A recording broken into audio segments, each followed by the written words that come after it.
شروع اللہ کا نام لے کر جو بڑا مہربان نہایت رحم والا ہے۔ جب آسمان پھٹ جائے گا اور اپنے پروردگار کا فرمان سن لے گا اور یہی اس کے لائق بھی ہے، اور جب زمین ہموار کر دی جائے گی اور جو کچھ اس میں ہے وہ اسے نکال کر باہر ڈال دے گی اور بالکل خالی ہو جائے گی اور اپنے پروردگار کے ارشاد کی تعمیل کرے گی اور اس کو لازم بھی یہی ہے، تو قیامت قائم ہو جائے گی۔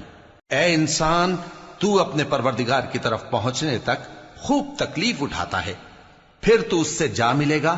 اب جس کا نامہ اعمال اس کے داہنے ہاتھ میں دیا جائے گا اس سے حساب آسان لیا جائے گا اور وہ اپنے گھر والوں میں خوش خوش واپس آئے گا، اور جس کا نامہ اعمال اس کی پیٹھ کے پیچھے سے دیا جائے گا تو وہ موت کو پکارے گا اور دوزخ میں داخل ہوگا۔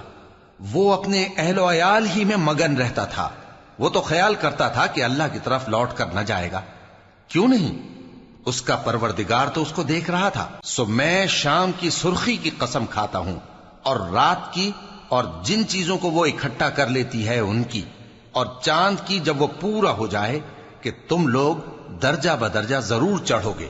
تو ان لوگوں کو کیا ہوا ہے کہ ایمان نہیں لاتے، اور جب ان کے سامنے قرآن پڑھا جاتا ہے تو سجدہ نہیں کرتے، بلکہ کافر جھٹلائے جاتے ہیں، اور اللہ ان باتوں کو جو یہ اپنے دلوں میں چھپاتے ہیں خوب جانتا ہے۔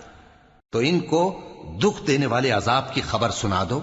ہاں، جو لوگ ایمان لائے اور نیک عمل کرتے رہے ان کے لیے بے انتہا اجر ہے۔